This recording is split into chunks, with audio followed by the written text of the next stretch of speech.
This is Written in Bone, Chapter 2, Part 2. Our new subheading, How Old Were You? A person's age at the time of death is one of the first things forensic anthropologists try to determine when they examine remains. When Owsley knelt on the soil next to J.R. 1225b's grave, he began his investigation by considering the length of the long bones of the skeleton's arms and legs. Long bones grow from a person's birth until the body becomes fully mature, around the time of young adulthood. For example, the femurs of the same person compared at ages 2 and 12 are likely to have almost doubled in length. In the case of J.R. 1225b, the length of the long bones quickly told Owsley that the skeleton was not that of a very young child. To obtain a more precise age estimate, he had to look closer. Long bones have two main parts: the shaft, the long, straight part of the bone, and the epiphysis, the bony caps located at the ends of long bones. So here is the shaft, okay? And then you see the round parts at the end of the bones, that's the epiphysis. Epiphysis remains separate from the shaft during an individual's growth years. In skeletal studies, they provide an important clue to the age at death. Until the age of about 14, a living person's epiphysis are joined to the shaft by cartilage. So this right here, up until you're 14, this is not even attached to the shaft on its own. It's being held there by cartilage. The same flexible connective tissue found in the tip of the nose. Over the course of the teen years, the epiphysis and shafts of the various long bones start to fuse together, so that means they start to come together. And the cartilage between them is gradually replaced by bone. At this stage, a visible line remains at the places where the epiphysis and the shafts connect. When a female reaches the ages of 14 to 18, the epiphysis begin to fuse solidly to the shafts. The line where the bones have fused together disappears as the teen ages further. The epiphysis of a male's long bones fuse 2 to 3 years later than those of a female. This fact would come into play when Owsley later considered whether the bones were those of a male or a female. Inspection of the skeleton's long bones revealed that the epiphysis were still unfused, a definite sign the individual was a teenager at the time of death. So let's go back to this picture. To determine J.R. 1225b's age, Doug Owsley examined the upper leg bone. The bone on the left, so right here, belongs to J.R. 1225b. The bony caps at the ends of the bone were not fused to the long part. You can see that right here. You've got this line. It was not fused together, so it was still being held together by cartilage, which shows that he's a teenager. The leg bone on the right belongs to a fully mature person. All parts of the bone have completely fused together. So let's compare. On J.R. 1225, you can see this line where the cartilage would have been to join the epiphysis to the shaft. And if we go down here, it's the same thing. You can see this clear line. But because the bone on the right is a fully mature adult, you can see that it's fused together. Teeth also provide important clues about a person's age at death, because they appear at fairly predictable times in all humans. A newborn infant usually has no visible teeth, but they are beginning to form in the jaw, below the surface of the gum. By the age of 2, the child has about 20 visible teeth, often called baby teeth. Children lose their first baby teeth when they are 5 to 6 years old. At this age, they get their first set of molars, the large flat teeth at the back of the mouth. So here's the human tooth development by age. So here is a typical child at around 2 years old versus a typical adult at around 25. So a 2-year-old's teeth. You can see that we've got this little chart here. The teeth that are in dark red, these are the molars. So again, these are the large flat teeth at the back of your mouth. You usually develop those at 23 to 33 months. The next teeth that's kind of orange right here, you get those at 13 to 19 months. And then you've got this mauve pink colored tooth. These are the canines, 16 to 23 months. The light pink, your incisors are 10 to 16. And then you've got the white teeth coming in at 6 to 10 months and 8 to 13 months. And here's an adult. So I'm not going to go through those, but find the color and you can match it to the chart here, and it tells you when you typically develop these. The second set of molars grows in at about 12 years of age. A person's third and last set of molars, often called wisdom teeth, grows in at about 18 years of age.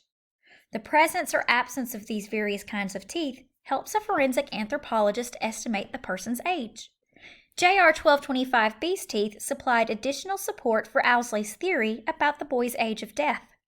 The second set of molars had grown in, and the cuspith, rigid points on a tooth's surface showed signs of wear.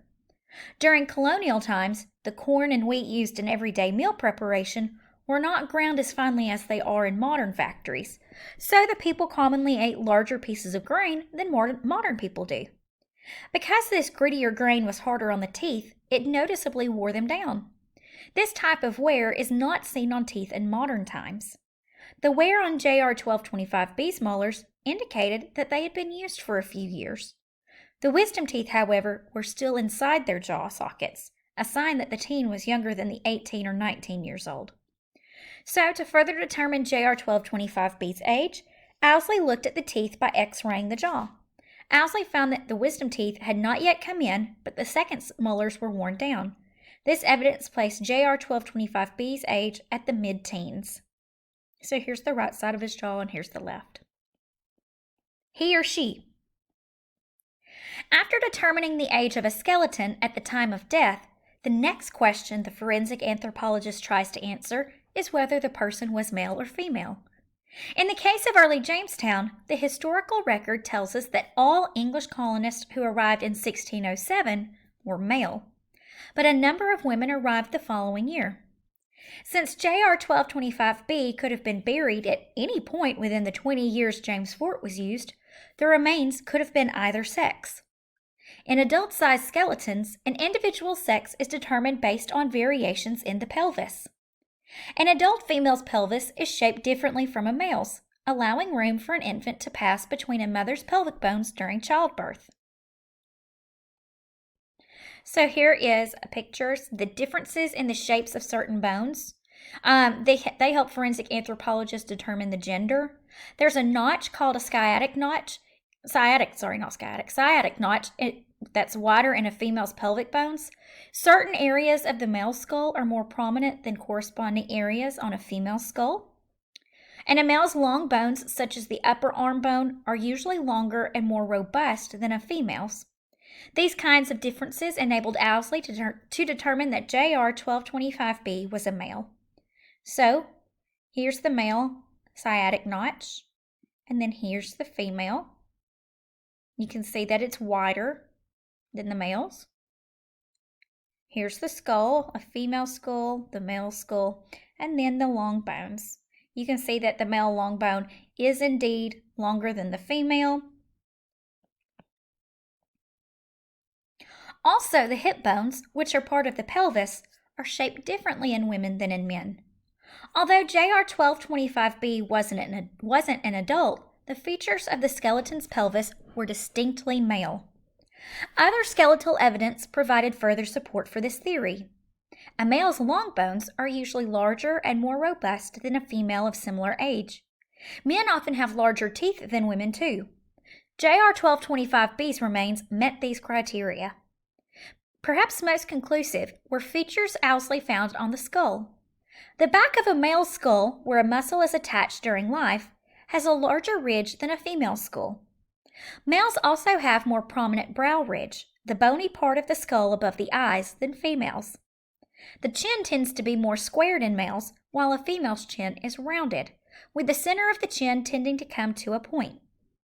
The ridge at the back of the Jamestown teen's skull, a slightly heavier brow ridge and a squared chin, were characteristic of a male skull. This evidence, along with that of the other bones, made Owsley feel confident in asserting that J.R. 1225b was male. Where did you come from? Another step in unraveling the mystery of a set of human remains is to try to determine the individual's ancestry. All organisms, including humans, adapt to their environment in ways that make their survival easier. Parents pass along these adaptations, including physical traits and characteristics, such as skin color or hair texture, to their offspring. While each person is unique, over many generations, some traits may start to occur in recognizable patterns. In the modern world, people from many geographical areas travel far and wide, building new cultures, starting families, sometimes with people whose ancestry differs from their own. In colonial Chesapeake region, though, people came from 3 distinct ancestries: African, European, and Native American. Certain features of a person's skull can provide clues about which population a skeleton may have belonged to. This information can be critically important in helping us understand how people lived in the past, so you can look at the person's skull and see whether they came from Africa, Europe, or if they were Native American. That said, forensic anthropologists always keep in mind that each person is an individual. A given population may include variations in bone features, and circumstances such as diet and disease may also affect the appearance of bones. Thus, it's important not to rush to conclusions about an individual's ancestry. So even though they can usually tell what continent they come from, you have to take into consideration that we are all different, we are all individuals, and different factors may decide the appearance of our bones. So comparing skull features of 3 distinct Chesapeake groups, we've got those from Africa, from Europe, and Native Americans. So, African skull, you've got a rounded forehead, wide nasal passage, a slight overbite, you see that there, and the front of the jaw forward of chin. In European skull, you have a narrow face, narrow nasal passage, a slight overbite, and the front of the jaw aligned with the chin. So you can see there's a dotted line there. The front of the jaw forward to the chin. Here's the front of the jaw, over the chin. Here's the dotted line, and it's in line together. And then Native American. Flat face, no overbite, and the cheekbones project farther forward. You can see that here, their cheekbones moving further up. Here is Schmidt, and here's Hudgens, and they're measuring JR 1225B's remains in situ, so exactly as they found it. When Owsley began his study of JR 1225B skull, he looked for specific characteristics in the nose, cheeks, and jaw. For example, many, though not all, people from Africa and their descendants tend to have a wide nasal opening and a rounded forehead. The front of the jaw often protrudes farther forward than the chin. Europeans and their descendants usually have a narrow nasal opening and a narrow face. The front of the jaw is usually in line with the chin. Native Americans and their descendants generally have a flatter face than either of the 2 other groups, with cheekbones that project farther forward. The front teeth of Africans and Europeans usually close together with an overbite, meaning that the upper teeth are slightly in front of the lower teeth. People of Native American ancestry don't tend to have an overbite. When the mouth is closed, the upper and lower front teeth usually meet edge to edge. Even slight differences in the shape of the bones that form the roof of the mouth can help identify whether colonial period remains are African, European, or Native American. Ultimately, it's a combination of observation, laboratory testing, and precise measurement that enables forensic anthropologists to decide upon the most likely ancestry of a particular set of remains. Even without all of these tools, however, Owsley could see that JR 1225B's skull features, the narrow nasal opening, the narrow face, and the shape of the bones of the roof of his mouth, were like those of English people of the 17th century. Using these criteria, Owsley determined that the teenager buried inside James Fort was European. Owsley concluded his initial examination of JR 1225B by asking Hudgens and Schmidt to measure the full skeleton and the long bones of the leg.